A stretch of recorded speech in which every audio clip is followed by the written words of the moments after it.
No moi kaikki, it's Mikko again, your absolute favorite person on this channel so far. And this time I'm gonna tell you all you need to know about the Finnish Independence Day.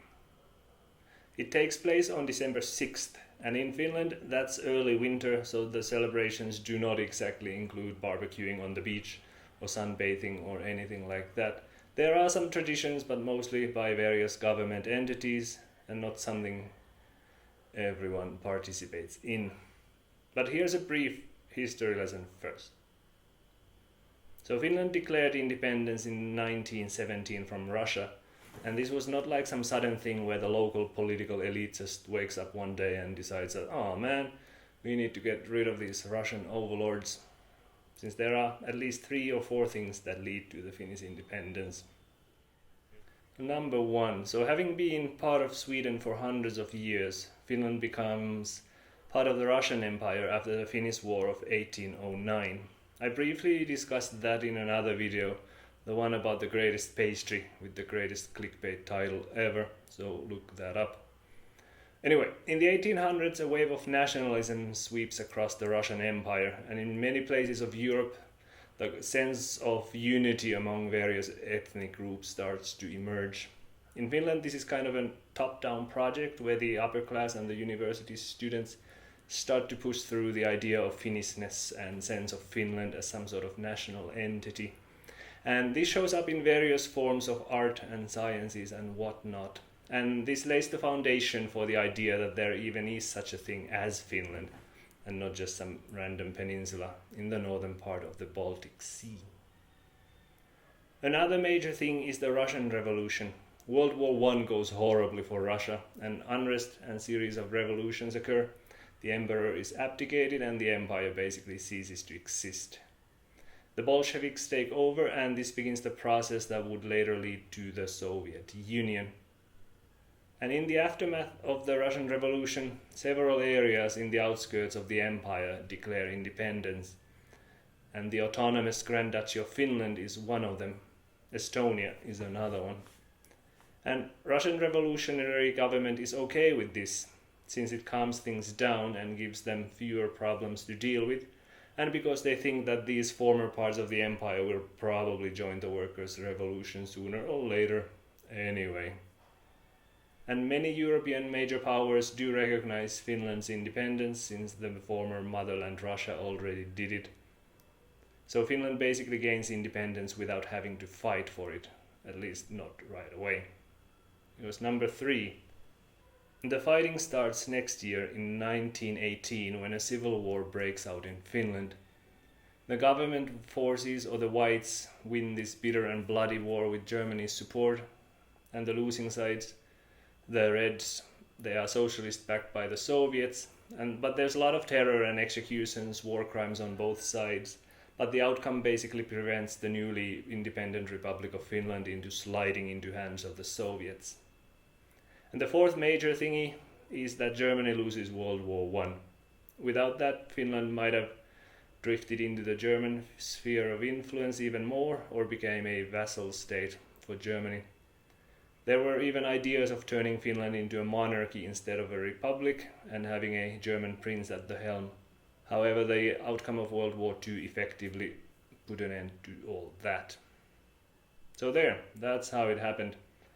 And the outcome was something like this. Once things calmed down in Russia, a border treaty was worked out, and this became the area of independent Finland. The map looks different from the map of present-day Finland though, because later in World War II Finland would kind of have to fight for its independence again, and Finland would lose some of these areas in the east to the Soviet Union. For example, modern Finland has no access to the Arctic Sea anymore. Enough with history. What do you do on December 6th these days? Well, it's a public holiday, so if you want to make money, go to work. There are some public events that take place around the country on Independence Day. Here are a few.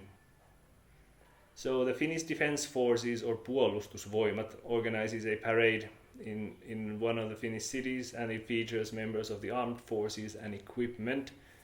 If it takes place where you are, feel free to stand there in the cold to catch a glimpse of some soldiers and tanks on the streets. In some university towns, local student organizations might organize an event where college students march through the city holding torches. In Helsinki, the route goes from the Hietaniemi cemetery to the Senate Square. This is the same route that was used at the funeral of Marshal Mannerheim, who was the president of Finland and also the commander of the Finnish military in World War II. The students won't check your ID or anything, so if you want to march with them, just go along. If you rather just want to stay indoors and watch TV, there's an annual presidential reception where politicians and diplomats and celebrities and other VIPs show up and then they shake hands with the president. It's maybe a little boring if you don't know who these people are. There is a comment track, but you need to be proficient enough in Finnish to understand it. But if you want to watch, gather a group of friends, buy some snacks and tune in. It's usually held in the presidential palace in Helsinki, and millions of people tune in to watch it. Another thing you can watch on TV or online on Independence Day is a film called Tuntematon sotilas, or The Unknown Soldier. There are 3 versions, one from 1955, 85 and the latest from 2017. They're all based on a book of the same name, and it basically follows a machine gun unit through the Finnish campaign in World War II. The oldest version of the film is probably the most iconic one. Some scenes and characters and lines are widely known, even among people who might have never seen the film. Katko. Ne pommi irtosiva. Jumalauppu, se pykki loppus ojaan partaalla.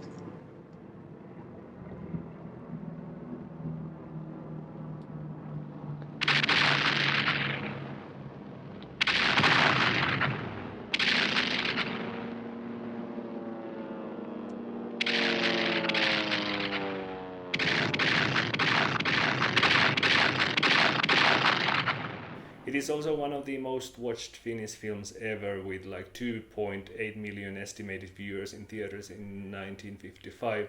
Those are not exact records, but estimates based on reports, screening announcement and ads. The book itself by Väinö Linna is way more pacifistic than the film. And the film is also pretty long, so you might find it a little boring as there's no like overarching plot in it. Okay, one more tradition. This you can do at home with little preparation.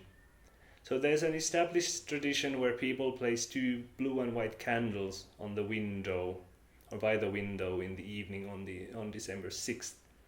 The colors obviously come from the flag of Finland, which is blue Nordic cross on a white background. And you can buy these candles at stores throughout Finland, and then just make sure they are somewhere on a non-flammable surface and won't burn down the house, and then light them up at 6 p.m. on Independence Day. The exact origins of these candle traditions are unknown. Before independence, these kind of candles were lit to honor visiting Swedish and later Russian monarchs. They were also used to protest oppressive Russification efforts, and before independence, Finnish volunteers were smuggled to secret military training in Central Europe, and the idea being that these people would then train and act as officers for Finnish militia should Finland have to fight for its independence against Russia. And travel to this officer training would have to be done in secret without the Russian officials in the Grand Duchy of Finland knowing about it. So these 2 candles would mark so-called safe houses along the way where these volunteers could spend the night on their way to Central Europe via Sweden. So those are the potential origins for this candle tradition, the tradition of placing 2 candles by the window on Independence Day. Okay, hey, that's all I have about December 6th in Finland. If you have any questions, use the comments below. Otherwise, like, comment on something else and subscribe, and don't burn down your house with those 2 candles. Okei. Hyvää itsenäisyyspäivää. Happy Independence Day. Moi moi.